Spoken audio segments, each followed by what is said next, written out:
Artists are thought leaders and change makers who transform culture, reflecting our current humanity back to ourselves. We must endeavor to shift the national psyche so that artists are neither at the bottom or the top of the hierarchy, but at the heart. Welcome to Voices of the Community, where we dive deep into the heart of Northern California, exploring the issues that matter most.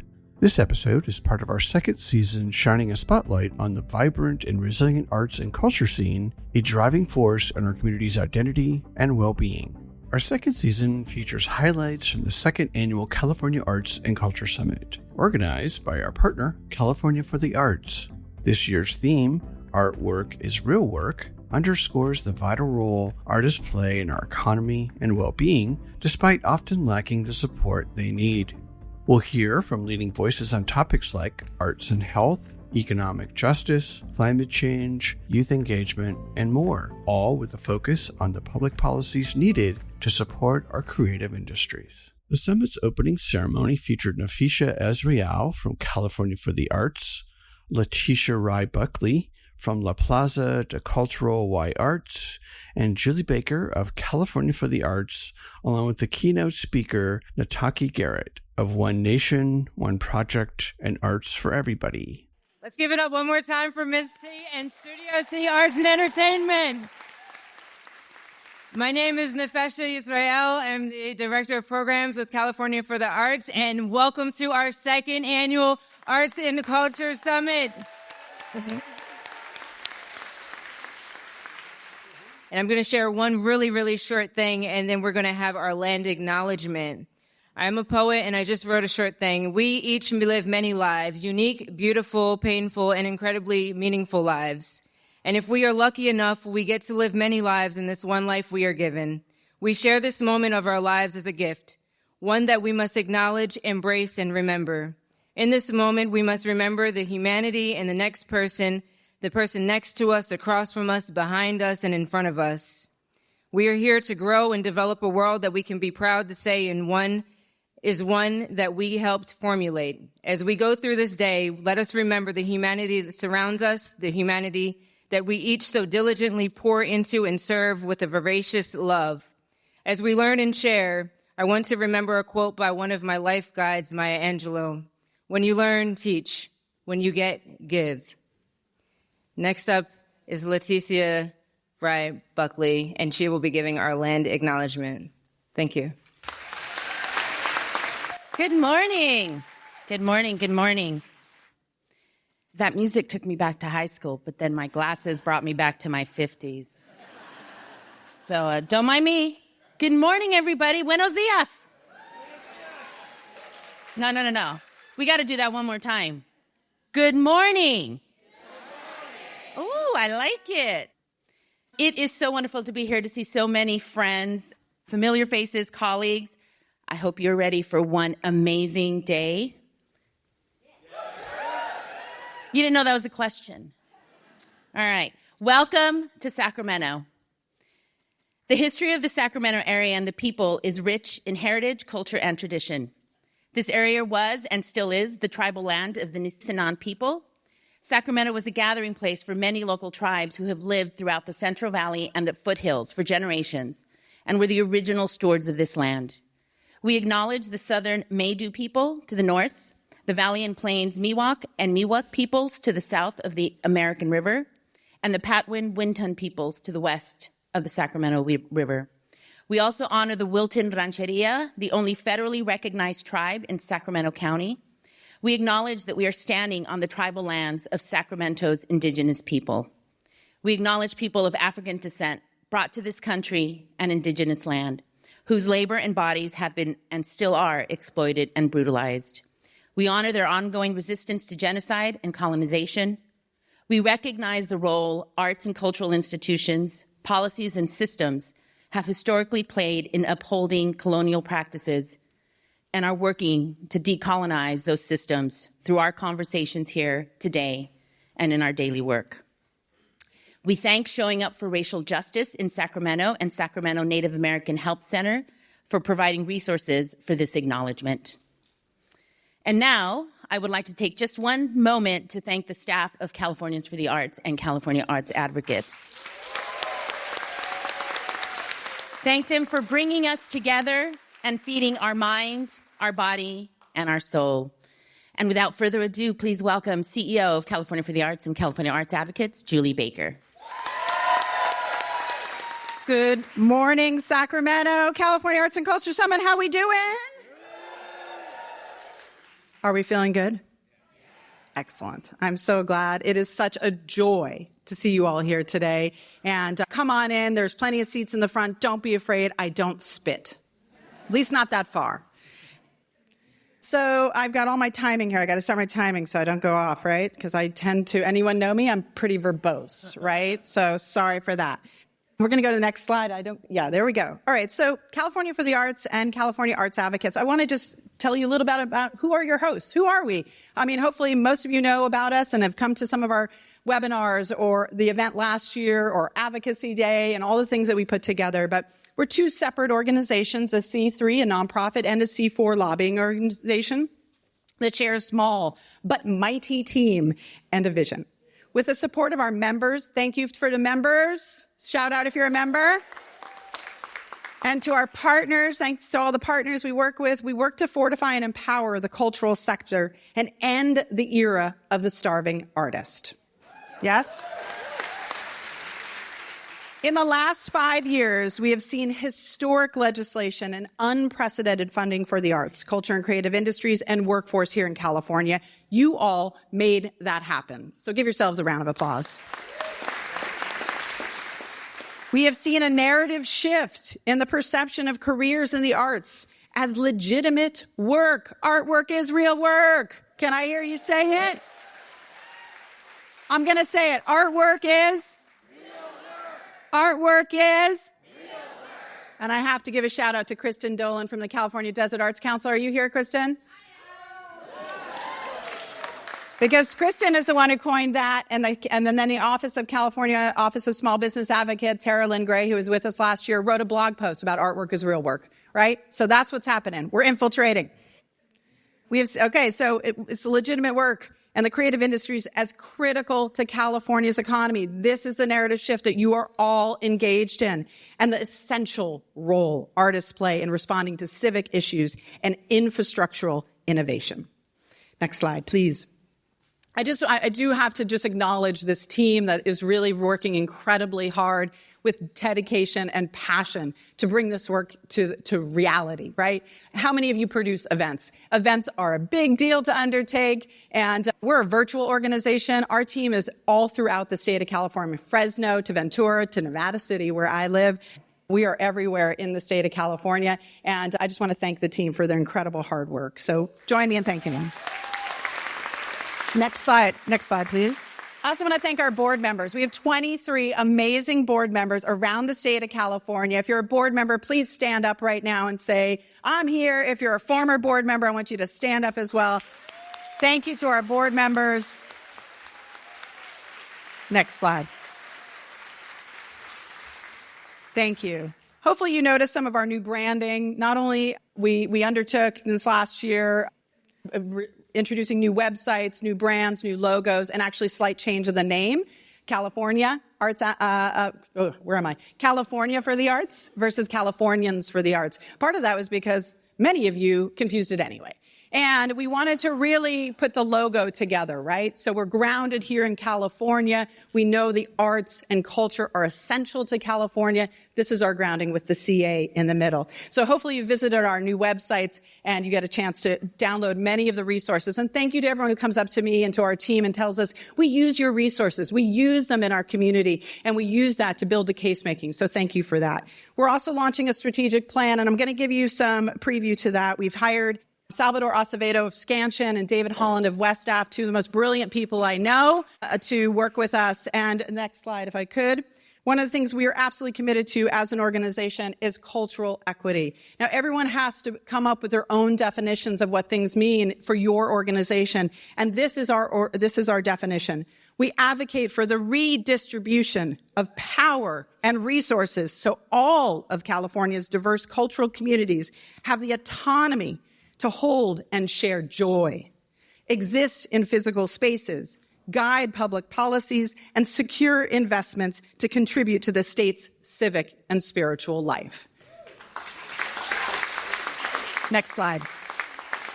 Our strategic goals, and these are just some of them, I just want to give you an idea. Advancing the creative workforce through cultural equity as defined in our programming like this, policy development, coalition building, and shared leadership. To mobilize creative workers and cultural communities with other aligned sectors like you're going to hear from today, like health, to develop public policies where arts and culture serve as drivers of community health and economic development, and to develop a local and regional approach to arts and culture advocacy that emphasizes the empowerment and self-determination of creative workers to build regional advocacy networks. All politics are local. We must start in our local communities, and we need you to activate in that way, and we are here to support with whatever you need. Next slide, please. I just want to give you a little bit of a case study. One of the things that we worked on, and many people in this room worked on this, because this is the dance. Grassroots and grass tops advocacy. We work together, right? We have a lobbyist, we have a lobbying organization, and then we have advocates all over the state. And one of the things, as many of you know, we're in a performing arts center right now. The performing arts have really had a terrible, hard time, right? Between employment law changes, such as AB 5, from COVID impact into audiences changing and the behavior is changing, we've seen a decline in opportunities for our performing arts centers to survive and thrive. And so we, along with Arts for LA, who's in the house, and Civil Economics, who we commissioned to do the study, and Actors Equity, who I think is in the house, and the Theater Producers League of Southern California in the house. We all work together to put together some case making and some data, right? You got to start with data. How many of you understand we got to start with the data? But data enough is not enough. We got to bring our storytelling, our incredible storytelling. This is what you all do for a living. Take the data, build the story, right? That's what we need to do. So I don't need to read this. You all know what's happened in the last several years for the performing arts. Next slide. So we do the data, we do the case making, we do the rallies. You had incredible amount of grassroots advocates throughout the state of California leading a coalition for SB 1116. SB 1116 was authored by Senator Anthony Portantino, who we are going to celebrate tomorrow at Arts Advocacy Day.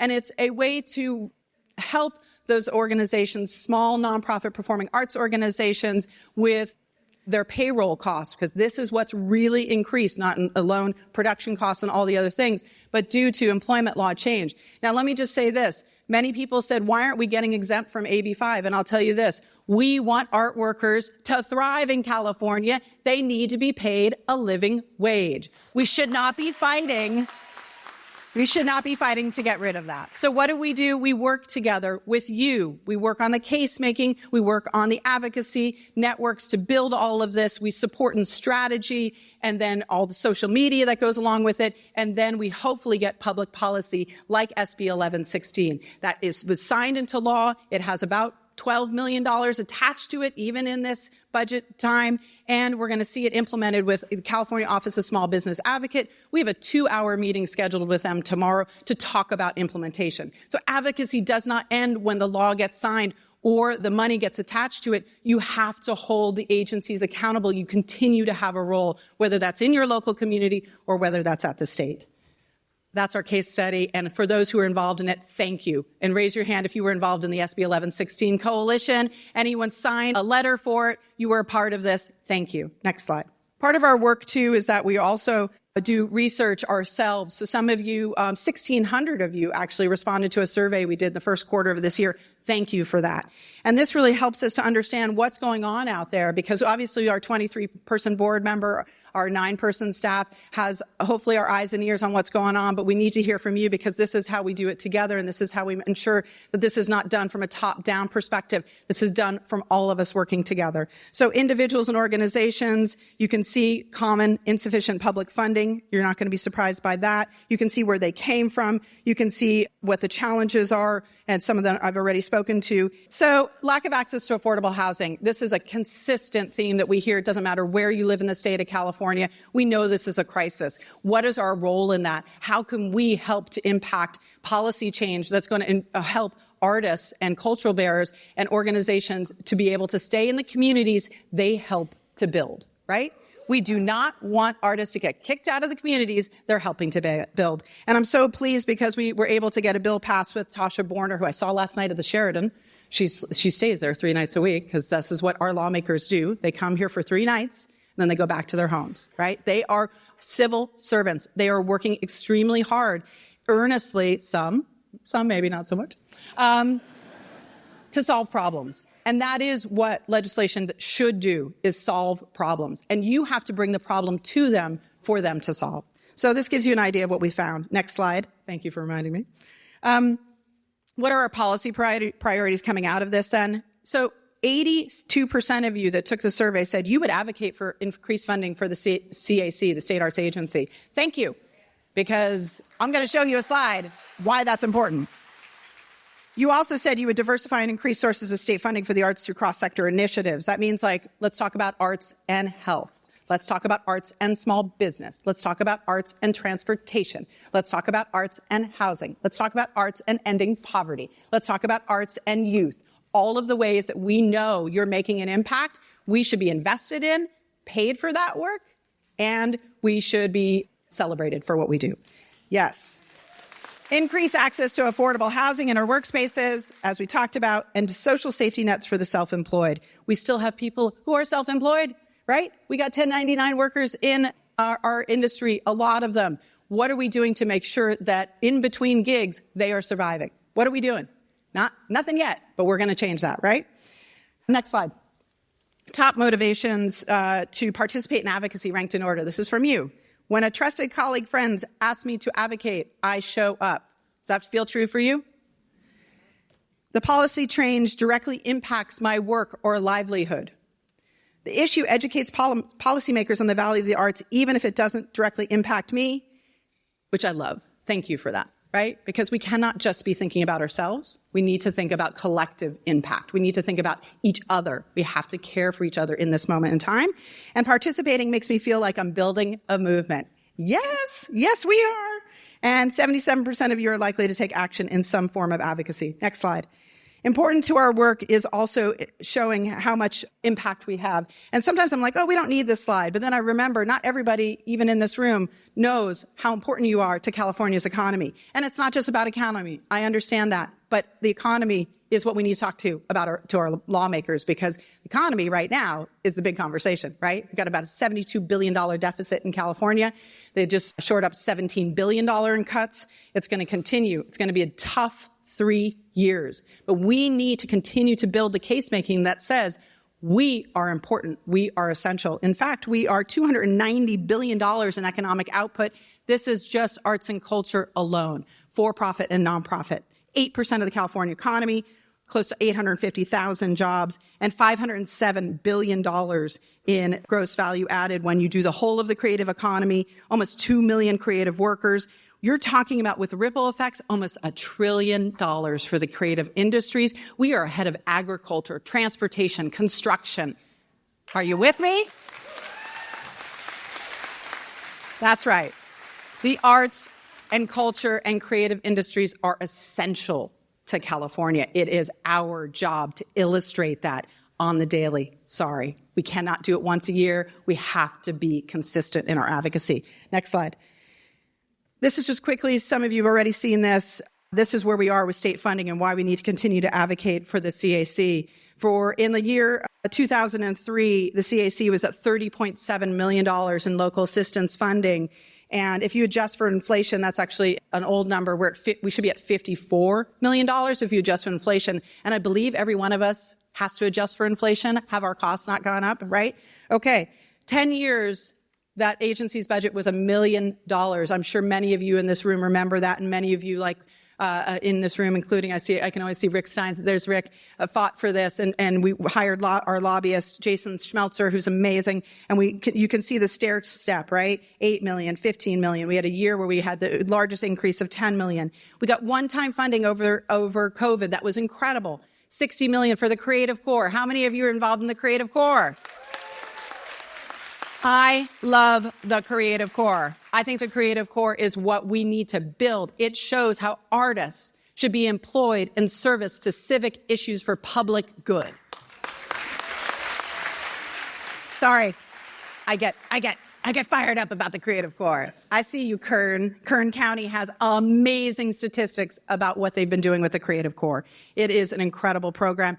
It is now unfunded. So what do we need to do? We need to make sure that this is not a pilot, but this is sustained funding. And someone from the CAC said to me yesterday, I think it's a really important point, when we want to ensure for cultural equity, we cannot go into communities and say, we're going to invest in you in the HBI and all the things in this community that had been disinvested in. And we're not going to come in, and we come in one time.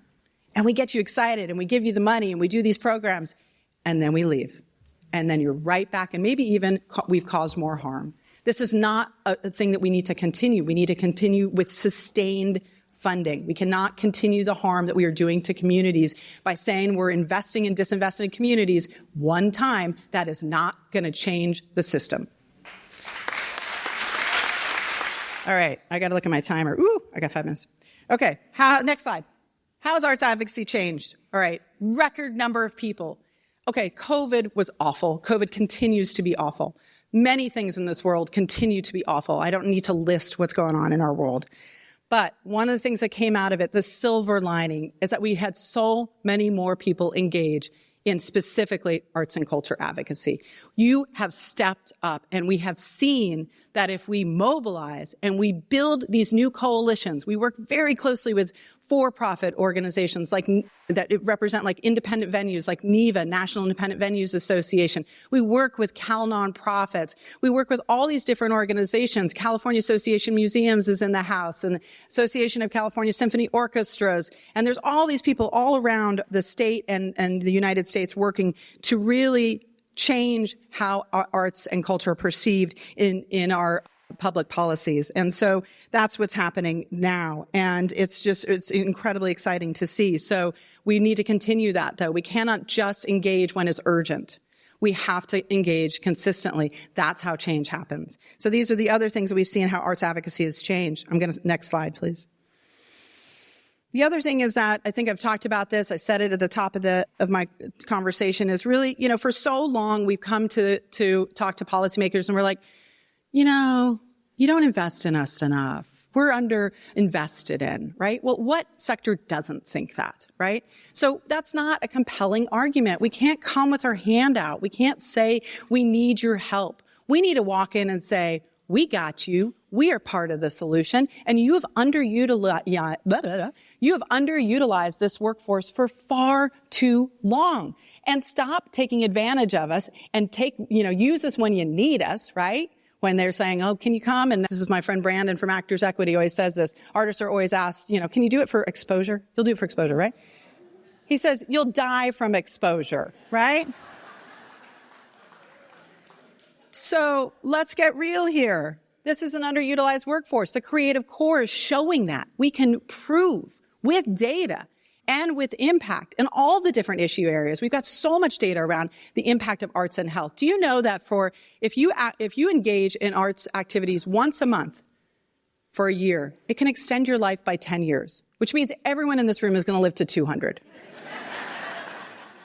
We have 5 pillars: youth, health, social justice, economy, and community. Those are our pillars that we've been developing narratives around every month during Arts, Culture, and Creativity Month. Our incredible comms team, Eduardo, Jean, LT, Nefesha, the whole team is comms. Our organization is communications. That's all we do, right? We got to tell our stories. And that's a lot of what we've been working on in our toolkits. Next slide. This year, as you can see, our main message is artwork is real work. And you'll see all the other ways that we're telling that story. And if you haven't downloaded our social media toolkit, it's not too late. April is still here. We're on this mid-April. So continue to share those messages out there if you would.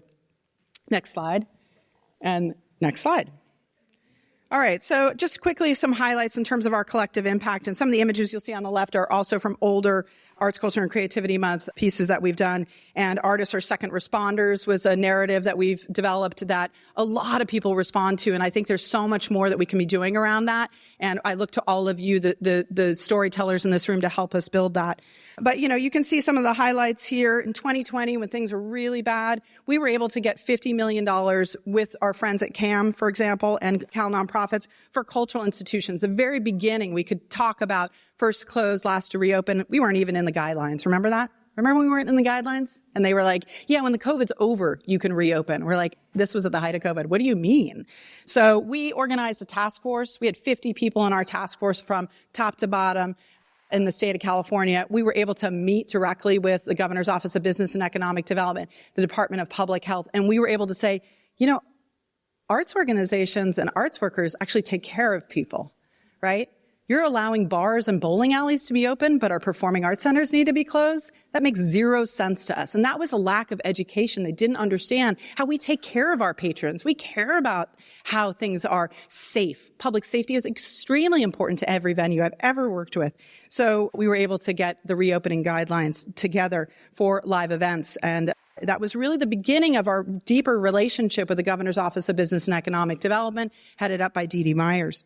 Back in 2021, again, historic relief funding and the California Creative Workforce Act, which established that the creative workforce development is a state priority. So that's a pretty cool thing. Next slide. You're going to hear about some funding for Arts in the Parks. Some of the folks from Arts in the Parks are here today, I think. Yes. And, okay, this is huge, and you guys know this already, but Prop 28, all right? $1 billion potentially annually to arts education. And yes, we know it's not perfect yet, and that is why we have accountability advocacy, and that is why our partners at Create California, who are here, are working to make sure that it is not supplanting, but supplementing in your communities for arts education funding.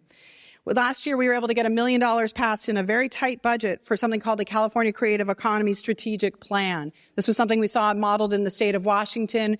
We pitched it to legislators. Thankfully, the former speaker picked it up, Anthony Rendon. Wendy Carrillo picked it up, assembly member, and we were able to get that into the budget. And we now have a creative economy working group at the state level, includes the Secretary of Labor, okay, in the Creative Economy Working Group. It includes the head of California Office of Small Business Advocate. It includes all of these people because we need to work together across our state agencies to integrate and infiltrate arts and culture into these solution sets, right? Because let's be honest, I would love to see the CAC have hundreds of millions of dollars in funding. I would love to see the NEA. I would love to see the NEA, the NEH, all of the arts councils, all your local arts agencies be fully funded, right? So that we can really do the work in a way that actually has dignity for our workforce. That is what's critically important. But let's also be honest. This is a long game. It's not going to happen fast. So we need to look for other ways to find that funding now, whether that's through other state agencies that have maybe larger budgets. That's one of the things that we're also always looking at. Next slide. I'm almost done. All right, 24-25 priorities, supporting growth of advocacy networks across the state. A really great program, and we're thankful to the Music Man Foundation and others here that have funded us to build something called RAIN, Regional Advocacy Infrastructure Network. We started here in Sacramento and in San Diego. And it's really to help you, to give you the tools to build your local advocacy because, again, all politics are local. We're going to prioritize issue areas like health, housing, and workforce programs grounded in cultural equity. We actually have hired someone to work with us on an arts and health policy brief, and I'm so excited about some of the things you're going to hear today. Technical assistance for state grants. In the last several years, we've helped close to 4,000 arts organizations access all of that relief funding with our amazing Terry Ball, if any of you have worked with her for technical assistance. And again, sustained investment in arts and culture. All right, next slide. This is it. What are the big ideas, folks? What are the big ideas? Because we are not here to play as usual, are we? No. Because what are we? We are the most innovative, imaginative people in the state of California. Yes? Artists. So what are the big ideas? And I'm not going to answer that question because I want you guys to answer that question. I want you to feel that today. I want you to get to know us, get to know each other, to get inspired, hopefully, by the panels that you're hearing today, and to think about what can we do. And there's an opportunity today in the afternoon. It says open mic. It's not for you to sing, although you can. I know there's talent in this room. Ricky, I expect Ricky to sing, and LT. But here's the thing. You'll have a chance to come up to the mic. We have 45 minutes. You're going to have a chance to practice public comment, 2 to 3 minutes. and talk to us about what we didn't talk about today, what you're not hearing today, or something that sparked you, or something you're doing in your community. I'd love to hear from Kern. We're going to hear from them later in Pechakucha, and we've got that's coming up too. All right, so here's what I'm going to conclude with, and yes, I went long. I'm sorry. This always happens. All right. Together, we can create a world where arts and culture are recognized and invested in as essential to society, embedded in community life, and intersect with broader policy change to reshape systems towards equity and justice. Where we can advance cultural equity to ensure diverse forms of artistic and cultural expression are represented and supported, and envision a world where artists are paid with thriving wages and conditions for their contributions to society. And finally, a world where we can, quote, incite joy. And now I'm going to quote from Ross Gay, who I had the opportunity to see in my little town because of Nevada County Arts Council and our library, who brought him for the Sierra Poetry Festival. He's the author of Inciting Joy. He's amazing. Quote, "My hunch is that joy is an ember for or precursor to wild and unpredictable and transgressive and unboundaried solidarity. And that this solidarity might incite further joy, which might incite further solidarity. My hunch is that joy emerging from our common sorrow, which does not necessarily mean we have the same sorrows, but that we in common sorrow might draw us together. It might depolarize us and de-atomize us enough that we can consider what in common we love. It's why I think of joy, which gets us to love, as being a practice of survival." Thank you.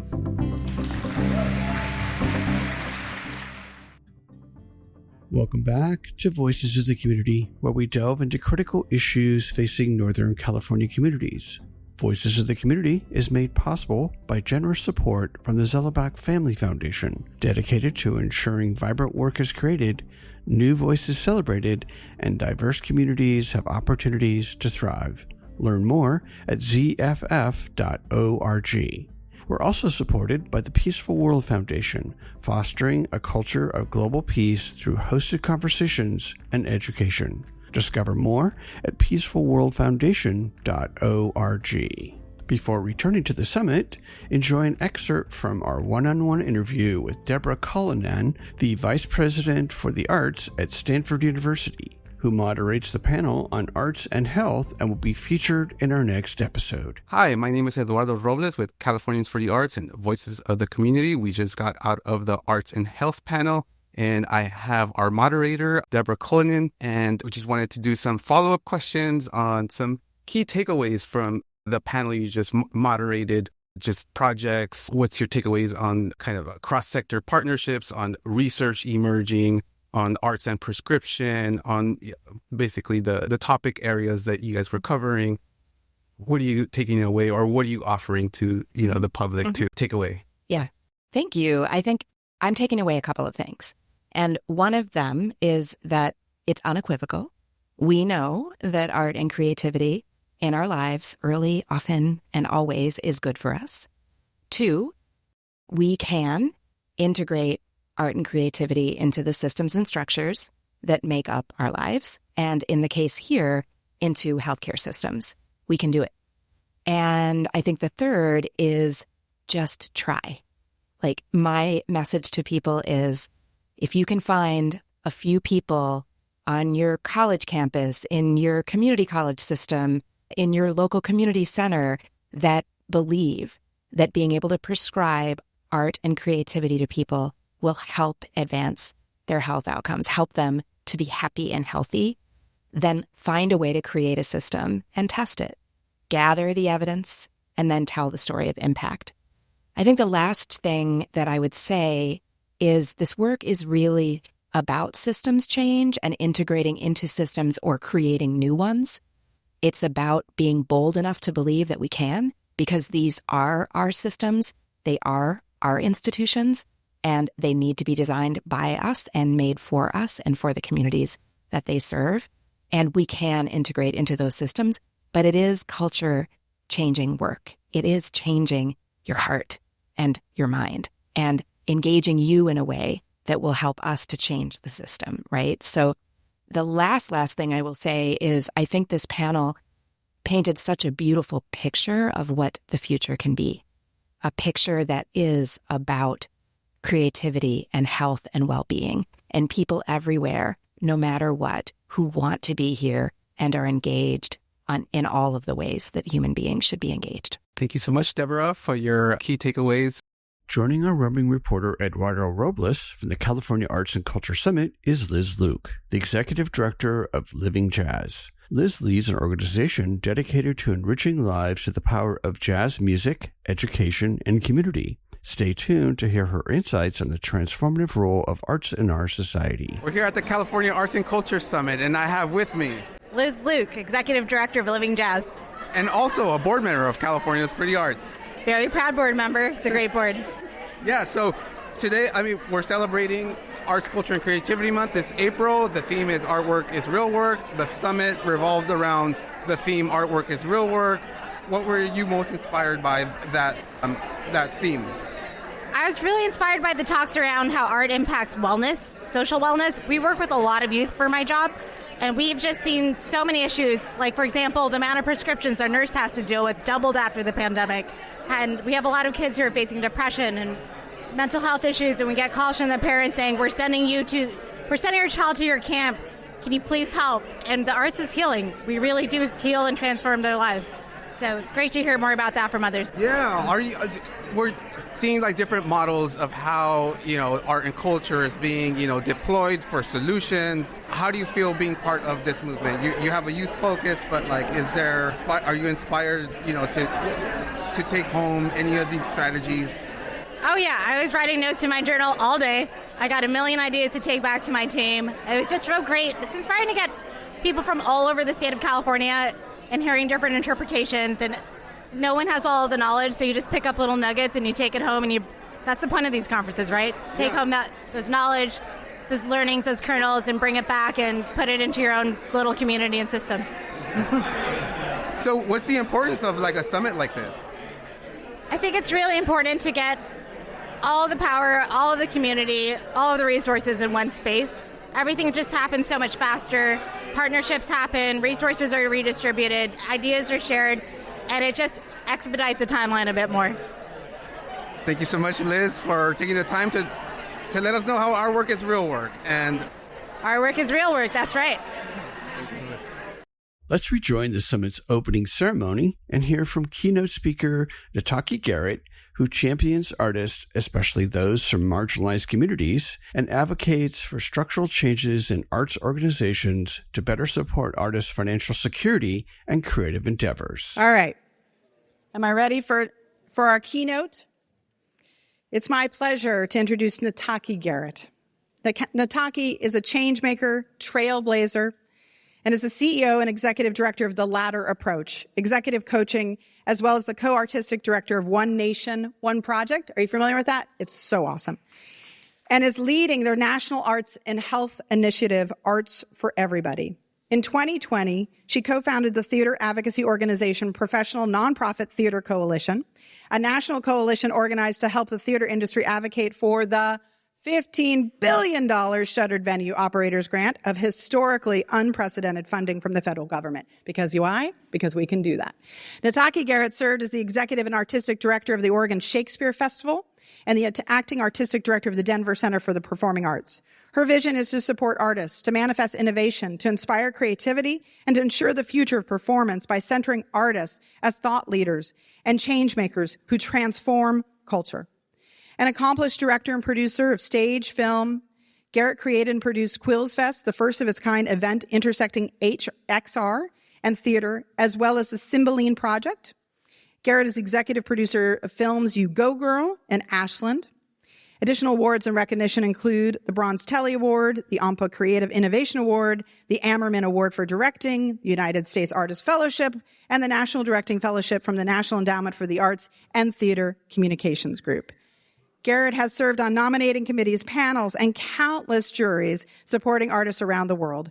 Frequently sought voice for her thought leadership and expertise. We welcome Nataki Garrett. Thank you. Oh, good. Hi, everybody. Thanks for that. I'm going to use an iPad because then I can make the words bigger so I can see them. I'm so inspired. I mean, all of that really amazing information that was just shared. I'm just so inspired by the things that we do and all that we are as artists. So when I say artists, you know, we kind of picture the starving, the struggling artist, the tortured artist. Even us artists don't like to admit when we're happy for fear that the universe will retaliate and we'll never be happy again. When I say happy artists, it sounds so strange to say it out loud. You know, like a spoiled dilettante with a trust fund who can't succeed in any other profession, someone who isn't serious about how to make a life in America, someone whose life fills the tabloids for our entertainment. And while I also loved watching the stories of music legends in Behind the Music, remember that remember? I'm clear that I relished in the fall more than the rise. Why aren't we valued? Because no matter how valuable, how healing, how transformative our work can be, artists themselves are not wholly valued as critical in our society. As artists, our work is extractable, a commodity, entertaining, interesting, compelling, shocking, consumable. But like the brave athletes who took a knee to protest police brutality, I can't tell you how often I feel like society is demanding that we artists just shut up in art. My name is Nataki Garrett. I'm Alice Gertrude's great-granddaughter. I'm Lillian Venus's granddaughter. I'm Cheryl's daughter. I'm Io Dele's mommy, and I'm wearing the bracelets that she made me to remind me of how blessed I am to be living right here and right now. I was born in D.C., but I'm Oaktown all day. Raised in the 70s and the 80s. That's the right time, right? I'm an artist and a leader who has gone through all the phases, from starving artist to trending. Then I was canceled on Facebook and everything in between. And I've dedicated my life to my profession. And I can tell you that working to center the people who make and create art isn't easy. It requires dismantling long-held misconceptions and perceptions about the role of artists in our systems of hierarchy. As the world continues to roll the clock back on women's rights and DEI gets spun into severe untruths like didn't earn it, what the hell is that? And as we allow grown-ups to make the rules that harm trans and non-binary people, especially children, we need to consider reframing the way we value artists in our society by considering the critical role artists play in our own personal lives and experiences. If we do, the world will benefit. So when I was 4 years old, my mother took me to see Swan Lake at the Kennedy Center in D.C. She was an early childhood educator and just earned her master's degree. We didn't have a lot of money, but she was able to get tickets. We were so far away from the privilege of the orchestra seating. We sat high in the rafters, so far away from the stage. Our seats were basically on the other side of the Potomac. Now, I can't imagine bringing my 4-year-old daughter to the ballet because, you know, she's crazy. And I don't remember the looks from the patrons who were afraid that I'd be loud or fidgety, but I remember watching those little dots on stage swirling around. And I remember feeling like I was swirling with them. I was riveted. Even as a young child, like I could feel the energy and the power of that art. And the next day, of course, I begged my mother to let me take lessons, and that was the beginning of my performing arts career. You can draw a line connecting that pivotal experience from that point through my career to this moment we are in right now. The life-changing power of art swept me up and sent me on a lifelong journey. And in that moment, staring at little floating dots, I was transformed. Artwork is real work. Now more than ever, our society is in desperate need of transformation. We are suffering as we veil ourselves from the ravages of war and famine and genocide around the world. We sit by as bigotry and gun violence, poverty, houselessness, and despair further exacerbates the drug crisis and the mental health crisis and the teen suicide crisis across the country. Our humanity needs the kind of transformative impact that comes from poetry and dance, music, fine art, and storytelling. We need to access the rich resource that only the arts can deliver as a conduit for deepening our understanding of the human condition. And we need artists to reconnect us to our ability to be empathetic and compassionate towards one another. As we continue to careen into this dark age-like response to the age of information, I'm reminded that our connection to the arts can be as driven by our desire to be enlightened through our imagination as it can through our fear of the unknown. However, as we censor ourselves as a society from access to the tools that expand our understanding and deepen our grace for one another, I am reminded that history teaches us that a dark age precedes an enlightened one.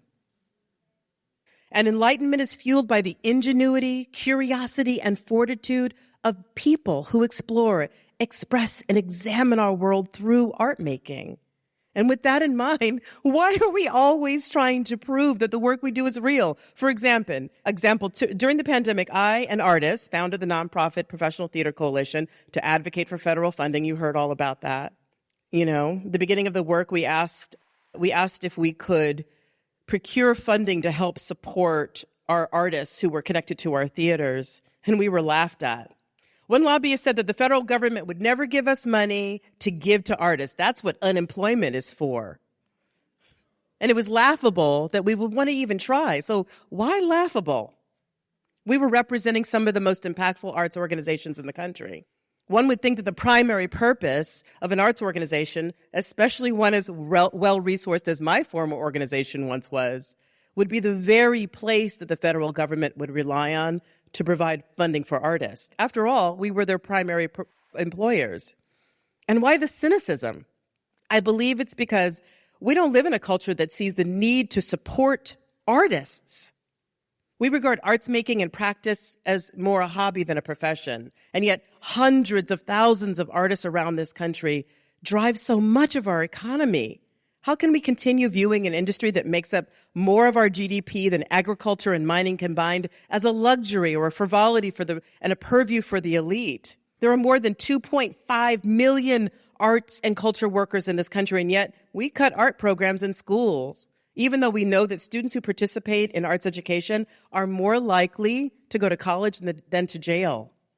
Artwork is real work, and yet, in my experience as a freelance director, I have been exploited, underpaid, underestimated, undermined. My ideas extracted while the fruits of my labor undervalued. I was once asked in confirmation bias, you know, when somebody asks you the question they already know the answer to for themselves, if I believed it was normal for artists to have to wait weeks and weeks after starting the work to be paid. I once asked my finance office to create a system that paid the most vulnerable, lowest paid employee first and me, the artistic leader, last. And they told me it wasn't possible. And changing the system would be disastrous to the organization. Why? Even the systems we use to make our art were not created to support the work of the artist. During the pandemic, when every performing arts venue was mandated to close, artists, especially those of the global majority, were without financial security. Still, they came together to demand change during the so-called racial reckoning of 2020. And institutions across the country, across the arts sector, responded with statements and hirings and promises. And many of us, especially those who are amongst the most marginalized, knew that the promises were empty. We knew they didn't believe that the call for change was for the good of the entire industry, of the society. And while some of my colleagues across the country expressed fear that they would be outed for their bias and ambivalence, I and a handful of mostly BIPOC women and artistic leaders, BIPOC and women artistic leaders, focused on shifting our organizations from extraction to being intentional about the artist and their work. All of us had inherited legacy organizations with huge structural deficits, and now we were faced with saving them from sunsetting. And it would have been normative, but not progressive, nor financially responsible to go back to the status quo. Instead, as we reopened, I was clear that my mandate was to reform the structures and the systems our organization was founded on in order to create a new paradigm for artists, or risk rebuilding the costly old and existing systems of harm. And you can imagine my surprise at the vitriolic response I received for shifting the focus of that 85-year-old institution to centering the artist. My life was threatened. The local news outlets used their publications as a bully pulpit, and the local community took their complaints about me to Nextdoor, which is basically Yelp for your disgruntled neighbors. I was lambasted for focusing on the artist, not for the art itself, but for the audacity to decenter the legacy audience and donors who were led to believe that they were the sole reason for the organization's existence. Even a local artist and a well-known playwright called to tell me that they supported me, but they didn't know how to explain to their neighbors why centering the artist was so important. Come on. At a time when Americans feel more stressed, face mental health challenges, and feel more disparate from one another due to our socio-political climate, the arts can serve as a unifier and a touchstone for our humanity, directly impacting our individual and collective well-being. President Biden even said in an October 2022 proclamation that the arts are essential to the well-being, health, vitality, and democracy of our nation. They are the soul of America, reflecting our multicultural, sorry, that's not even a word anymore, and democratic experience. His administration seeks to integrate the arts, humanities, museum and library services into policies, programs, and partnerships throughout the federal government to tackle the greatest challenges of our time, such as the climate crisis and the scourge of hate-fueled violence, to keep pushing forward to form a more perfect union. And just recently, the World Health Organization announced a research collaboration which presented evidence on the role of arts in improving health and well-being. The report identified the contribution that the arts have in promoting good health and health equity, but also in preventing illness and treating acute and chronic conditions. As an artist, I'm focused on creating more and better solutions. My mandate is to discover how we can leverage the arts to create a better world. And that's why I signed on as co-artistic director of One Nation, One Project and their Arts and Health Initiative, Arts for Everybody. You can advance the slide. I think that's the next thing. This project was conceived by a theater director, Lyre de Bassanet. She was seeking solutions to the disparities uncovered during the COVID crisis. She found her inspiration by looking back to the New Deal and the Federal Theater Project, which produced It Can't Happen Here simultaneously in 18 cities across the country in 1836. Nearly a century later, on this year, on July 27, 2024, the Arts for Everybody initiative will bring together 18 cities and towns across the country to unveil an array of large-scale participatory art projects simultaneously. Each will reflect their communities by premiering distinct artworks responding to the prompt, "There's no place like home." In big cities and rural counties, hundreds of artists will create new works. From Rhinelander, Wisconsin, to Utica, Mississippi, Honolulu to Oakland to Providence, Rhode Island. It will be a national artistic outpouring of local reflection and joy, with so many sites piloting cross-sector partnerships amongst local artists, health care providers, and municipal leaders to bring health and well-being to the larger community. We endeavor to create a bold, new awareness of the impact that having greater access to arts and artistic practice can have on our physical and mental health. And we're working with Dr. Jill Sankey, the director of the Center for Arts and Wellness at the University of Florida, working with her team to collect data to analyze the effects participation in these events has on the communities that it services. And my personal hope is that these partnerships and the research gleaned from our work will lead to more collaborations, increased investment in local artists by centering them as a necessary part of creating greater health and well-being in communities nationwide, centering their work as essential. And what's more, it's a model that can be replicated across sectors, across states, over and over until we get it right. We're in Phillips County, Arkansas. We're in the Bronx. We're here in California, in Oakland, across the country and around every community and neighborhood. We're doing the work because artwork is the real work. I trust artists throughout history and into the present because they have their ears to the ground and their hands on the pulse of humanity. Artists provide their hearts to help us deepen our empathy and their minds to broaden our horizons to what's necessary and possible to make a brighter and more equitable future.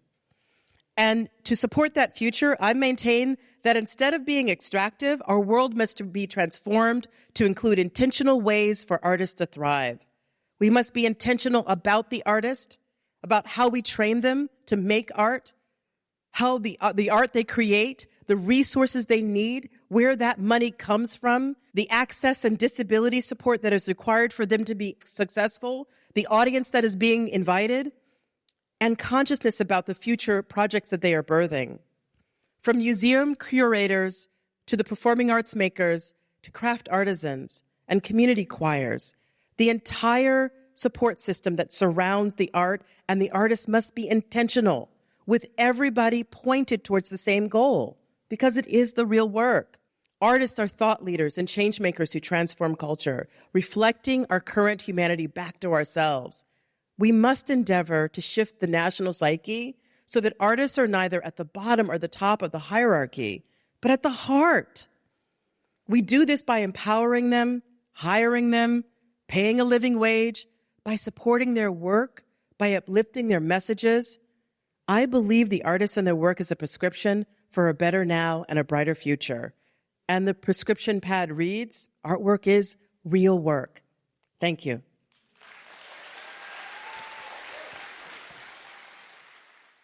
Thanks for joining us on Voices of the Community. We've heard from inspiring leaders like Nefesha Yisra'el, Leticia Rhi Buckley, Julie Baker, and Nataki Garrett, who are championing the arts throughout California. Want to support their work? Head over to voicesofthecommunity.com and click on Where Art Meets Impact, and then Episode 1, Opening and Keynote. While you're there, explore our website for more in-depth interviews and stories from the Arts and Culture series. Sign up for our newsletter to stay connected, and then take the next step. Donate or volunteer to uplift our arts community and ensure its continued vibrancy.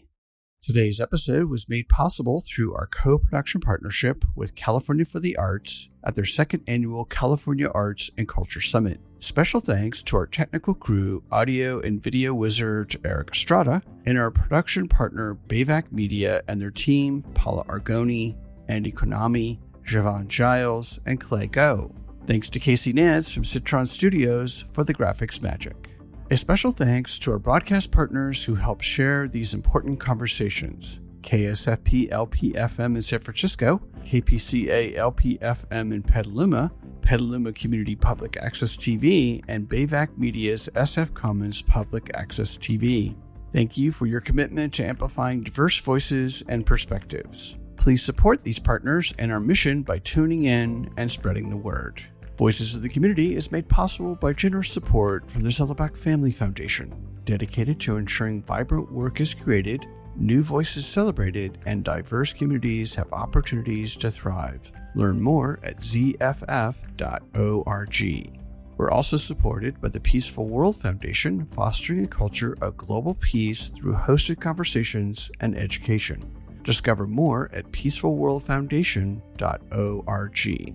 And we'd love your support to continue to make shows just like this one. Go to georgecoster.com and click on the donate button. Take Voices of the Community with you on the go. Subscribe on Apple Podcasts, Spotify, or your favorite podcast app. Enjoying the show? Please rate and review us. It helps more people discover these important stories. Watch past and future episodes on YouTube by searching for Geo Coster. Have feedback or ideas? We'd love to hear from you. Email george@georgecoster.com. I'm George Coster from San Francisco. On behalf of our team, thank you for joining us. Until next time, remember, your voice matters.